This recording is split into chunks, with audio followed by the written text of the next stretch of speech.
Ah, tozoluka solution esila ebakisa mi plus pour nanga nazolinga kutu c'est mina vana na kabila kana vana na fati. Oh mais oui papa on a ko tsa polémique na mboka polémique ezate ndeko nanga ko tsa polémique na nzela nzela esali nini batuli bakosala nzela mais bazosala nzela te tala libulu oyo tozana quartier moko o livulu yebani kunu na makasi entre Jaka na Malolo. Voilà. Oh, c'est dangereux makasi oyo. Bako bo mape mutu na butu abwaki fasi oyo. Papa pe akolanga pe malo toko na ye azoleka boy akoyi kuna sali nini azu shock ya koleka susu oyo. Ah oza suite wa. Musala soki kangami boye. Soki baso ko kusala musala te batika. Batika la badita na. Juste que ti président Moussa Roya ou akobima asala pour président nomination akosala musala boye te. Veut dire que balbima na ba élection te yango makoki kosala pe musala ezate papa na mono zala kanda eza makasi pona congolais tandis na toki banda tongo ta mususu conjecture mboka na poche na eloko te alors kanda na nganda jeune France la musala mais musala ezo mona na te balaka biso janvier misala eko ya to mona ta eloko te esi na ko sebina tata ozola ka mwana ke na osomino lipa mais mwana sima ya tili pa mona nini papa président il y a nomination donc Félix Tshisekedi va nommer quoi nommer mais oui. Vous avez des épreuves pour ça? Mais épreuve mon qui na vérité des signes azoate. Est-ce que les élus va tous les congolais na mona muka yebi? Les urnes mais yim dazaki azaki élu président n'est-ce pas? Eli na vota kai. Mais la population est-ce que Congo ezaka kasai? Dès kasai ko est-ce que kasai ne vota que to qui savait voter? Papa tout le monde connaît na Congo que Martin Fayulu a président élu. Patrick Paris. Papa, avec Martin Fayulu, président de la République, Moïse Katumbi, premier ministre, Makamba Boye Kosala Sousouté. Batouana mi balé wana Martin Fayulu, avec Moïse Katumbi, avec mon amour Moïse Adolphe Mozito. Bah, j'ai Boye Kosala Té. Moïse Kosala peuple congolais. Ils ont bagé. Comment distance il y a 40 mètres. Bako Otia Boudonde. 40 mètres. Et bon, ce qui est sali que distance à 1 km. Donc, Sougawap. Mais c'est là quand même qui n'était pas on même ça à tabou tu vois que les qui pour les qui ne vont pas mais quand même au côté Sokoto tonganda o tonganda côté o teka ka tolo liboso o teka fenêtre te o lobi na sisi ndako nanga tonganda ku bana na fondation o matisi élévation beti batol financement isili o teka porte pe bato bakote balali ndako oyo ya biso oza kusila te na mpusi ezali ke tozolinga bakonzi ya mboka soki batana souci ya peuple congolais. Le coup de les peuples d'abord. Les peuples les abusent tous au monde parce que si on va continuer à biser de ton faute mais parce que soutenir les peuples. Comment les peuples vont soutenir comme ça? Terrasser au sol qui tient à Sekuna, inondation et Zamakasi. Hein maman? Inondation qu'on est battu aux toujours. Pour la terrasser comme la souga. Mais ça les katana Nzela.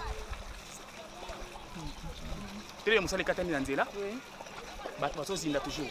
Bali ga bakufa lisusu kwa sababu bembe wana bakunda na force commune ni bakundela liboso terrasse o donc eza ekiti na sekuna et commune na CT ta place va connecter soko l'équipe place va connecter wana soko kiti na sekuna terrasse ezaki et celui quelque part awa kuna nyo sezaka ka zelo comment mai que le moyen comme na kalamu kuna na rivière kalamu kuna gosse c'est qui veut dire que pas ces offres continuer na mboka ndeko nanga moi aussi batu ya OVD bazalaki au juste bakangi bisaka pona ni balobi nini problème c'est simple ndeko nanga ndenge bozotelema bona balabala bino ba journaliste bapandisa ngo eza malamu bokuta na balabala bokuta petit peuple ebisa bino souci na ye eza nini gouvernement libula be bakito bona sur l'état aye alobi 40 jours libula ezosila mais banda décembre na lelo 40 jours déjà ce qui combien na komi multiplier nazo comprendre 40 jours esili na lelo banda décembre na lelo to komi février yo sala ka l'équipe bino botanga na volume na koma kuna te 40 jours combien de fois lelo oyo ba pesi musala na OVD et compétence totale na compagnie ya OVD azana ba ngete bazi misolo ba pesi à 40% a pesi ba chinois ou batana ba ngien ba chinois bazi mbongo na bango mukie nde balongoli ba matériel na nzela pike mbongo ba pesa na OVD ezali mukie. Mais au gouvernement, comment ça mbongo a pesa ba chinois te? Azi mbongo a pesa OVD en attendant ebi que OVD azana ba ngien te. Nde musala kangani. Donc OVD ezala ba ngien te. Azana ba ngien te.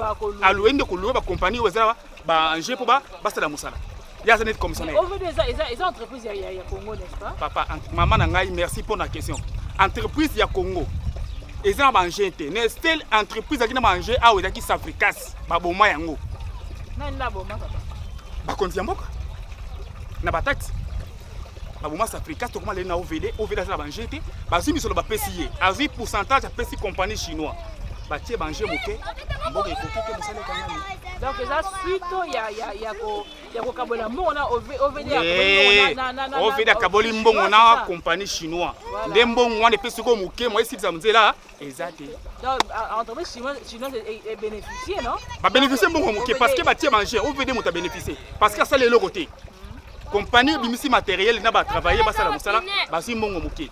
Donc compagnie bimisi mbongo na compagnie ba chinois. Ba chinois bazwi pourcentage na OVD.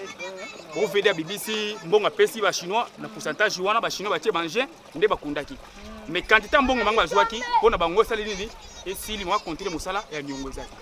OK, donc oui ko sa mosala ya nyongo. Oui, l'état faut financer. La population ekufa lango pour mosala nyongo ba. Mais to sana moto kolandela biso te. Mobuta lobaki tata moko mama moko mokonzi be moko. Mais pour le moment toujours lobaki peuple d'abord.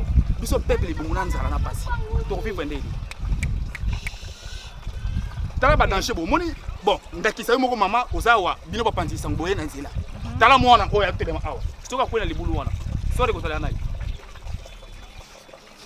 Tozo linga soutien ya gouvernement. Vraiment gouvernement ayeba ke peuple atali souverain primaire. Na ki souveraineté na biso ba aider biso ba sala musala oyo ba tia goudron awa musala esila. Oyo ezali prince université. Place bango batanga na université. Nzela ngoko bakenda kaka yango ba sindoli nzela bondeni. Alors toujours linga soutien de ça. Ba sala musala. OK, merci papa pour l'intervention na yo. Voilà, tu as eu l'intervention, il y a voulu, tu as eu quand se plaindre, la population, et l'équipe makasi, population, ils allaient coller toujours comme ça n'a pas si tu évites de construire. OK, les populations, la population, sont des moutons et paille. Bon, embouteillage et paille, donc on ne sait pas la population comment est-ce que vivre à Wanakati. Papa, est-ce que embouteillage mbali boso sama na mboka loba loba. Chef de l'état azali na makambo nyonso na maboko na ye. To monaki eloko salama na nzela ipeni. Dès que les benge bukani mbala moko loka ye moko azali na makambo tout maboko na ye gouvernement ezali te ana campagne so ye moko monene nzela salama mbang. Donc, c'est quoi le problème? Le problème gouvernement, parfois, ministre, financement de Senga. Sauf financement Zali, au monde il y a ici dans l'eau. Tant qu'on a vu si on a pêché, il faut le. Ah, tant qu'on le bat, le bon, mais il m'a dit 55%. Oh, on soit 75%. Oh, il y a 40%, il y a 30%. Donc, contradiction. Au moins, tant que chef de l'État, moi, il m'a ramené sur ma bourre, tout le monde a dit peine. Ça n'est même pas 4 mois. C'est la même chose. Oh, il passe sur qui est l'autre.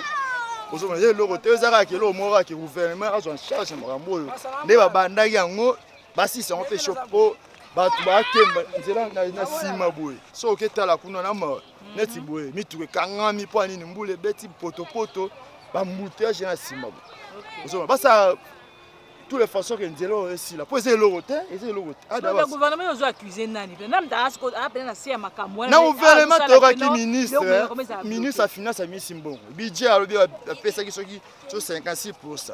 Côté quoi na maboka Caméré mais c'est Caméré il y a Léo babio 40%. Il peut soit aller 40% siko déjà au fait dans lobby il y a na maboka soit 30%. Kaka ba Congolais ozomona déjà lobby il y a soit 30%. Siko bongo ya likolo na bana baliaki ozomona biso monde tolingi mboka na biso te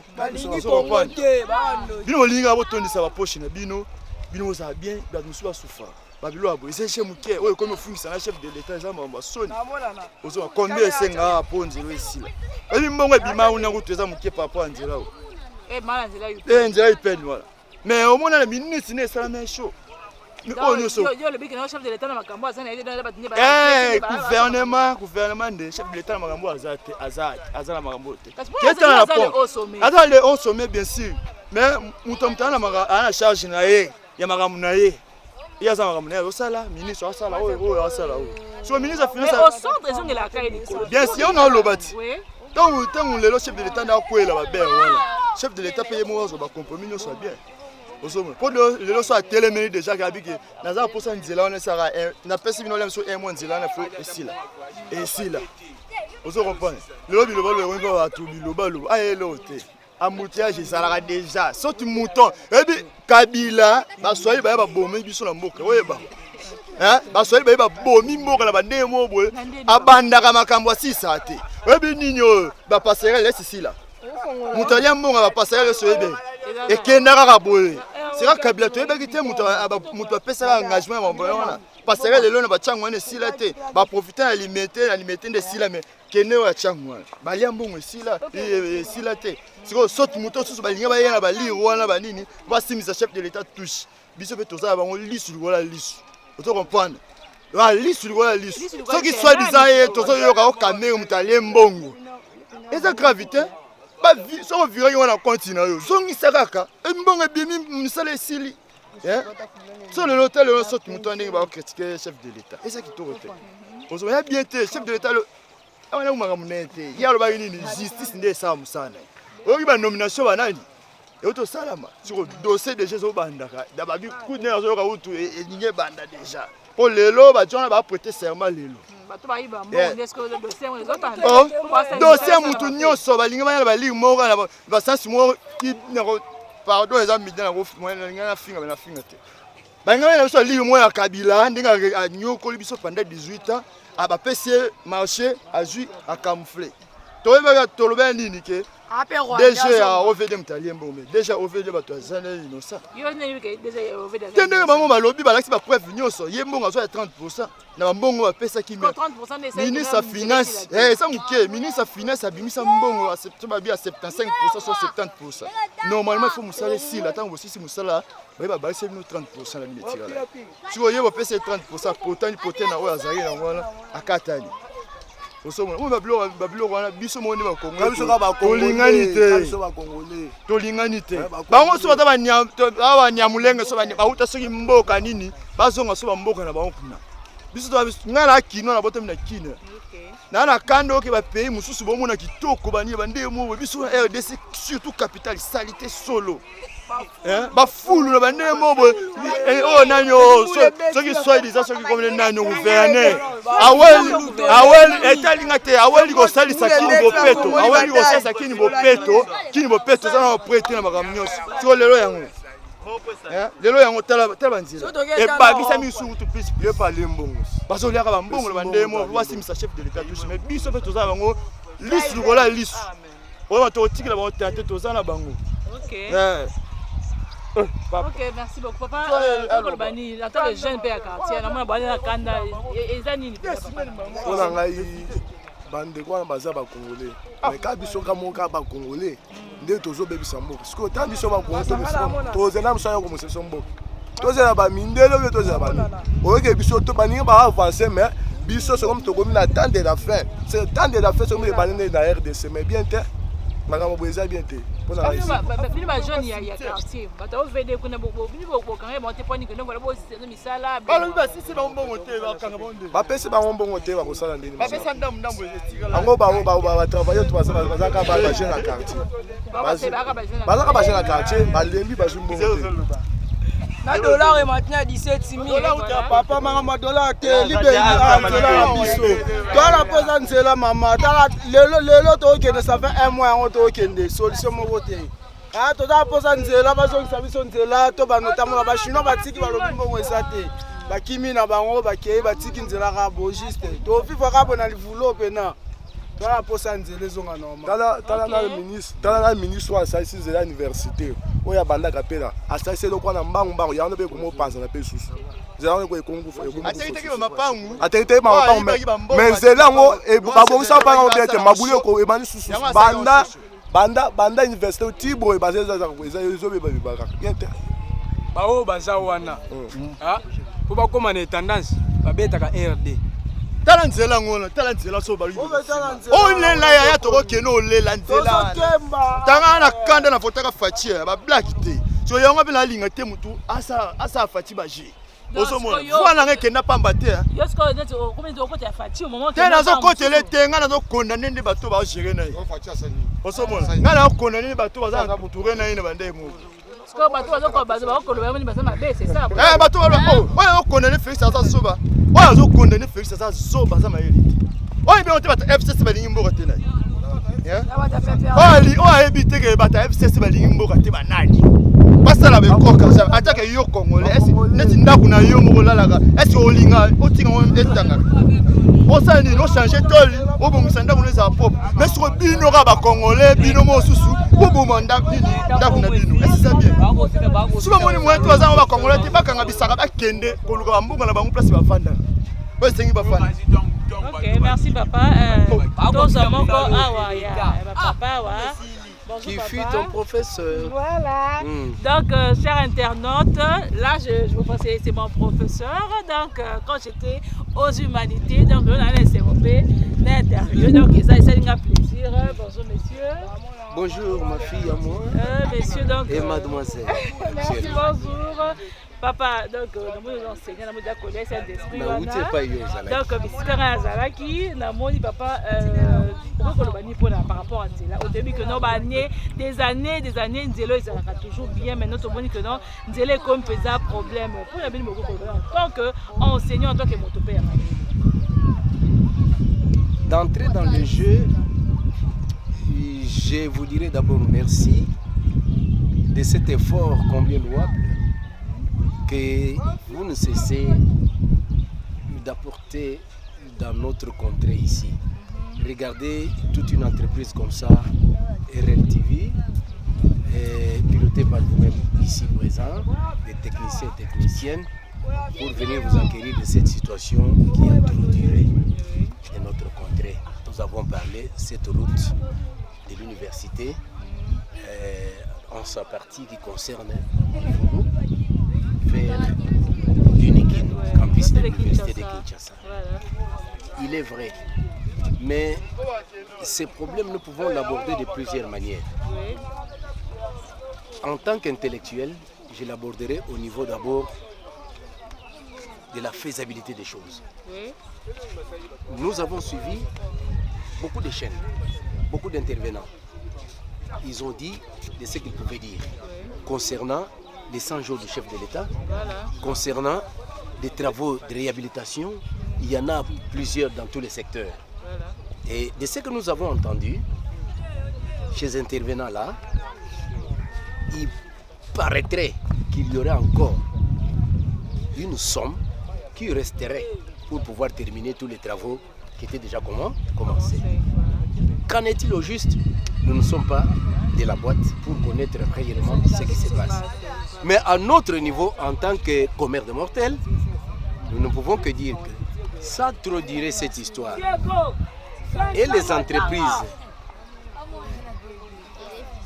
qu'on a confiées, donc auxquelles on a confié cette charge de pouvoir construire des routes, et les personnes même qui devraient travailler pour que cela avance, nous sommes au regret de constater qu'ils misent d'abord sur l'argent que le travail.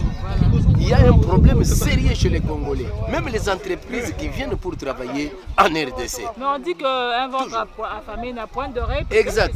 Ça, c'est un adage français qui dit ça. Oui. Et vous savez que c'est là qui ont dit que ventre affamé n'a point d'oreille.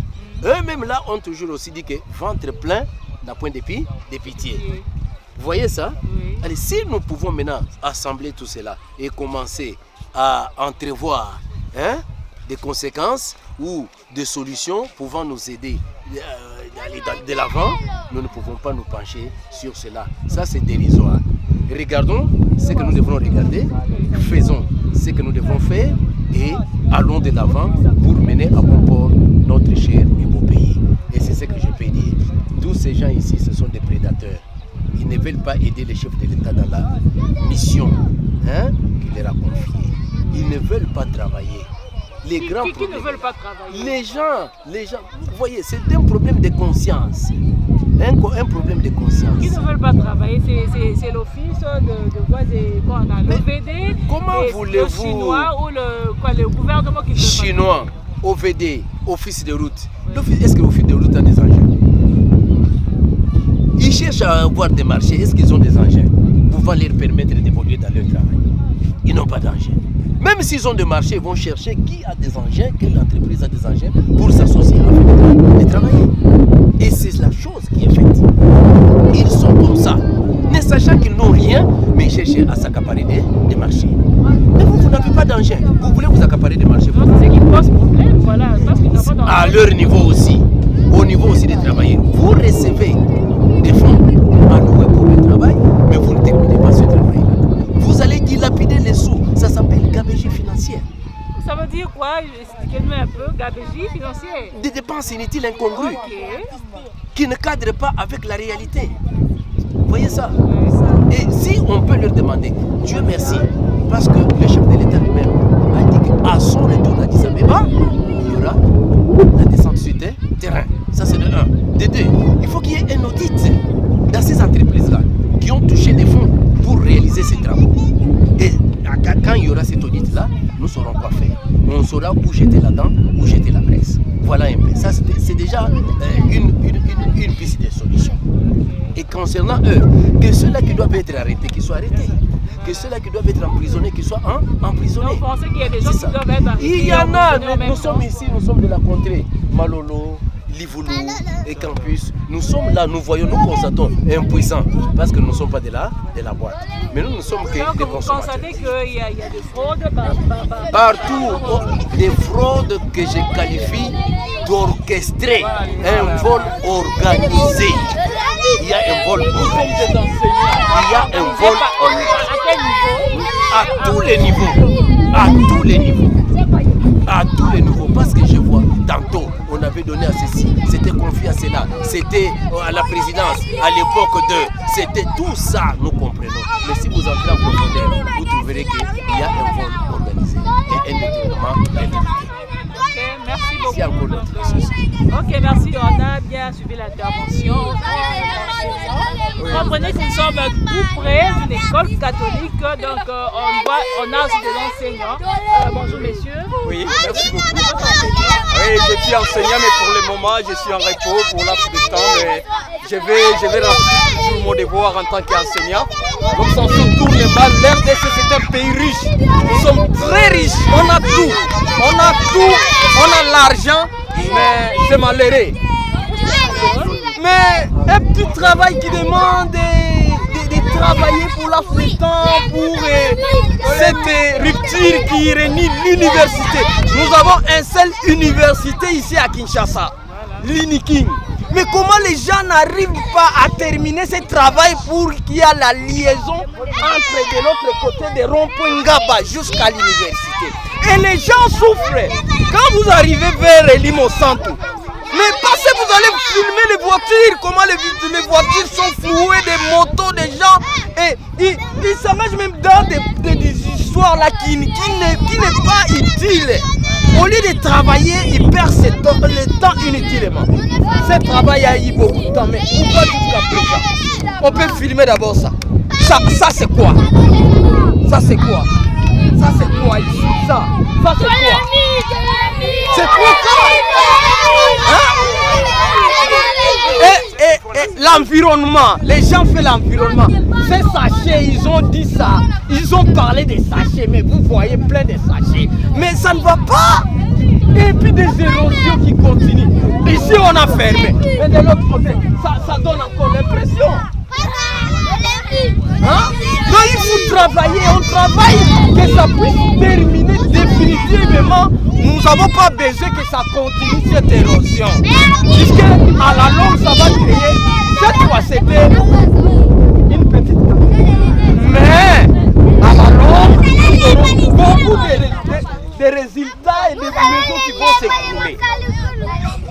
Et la population qui souffre toujours.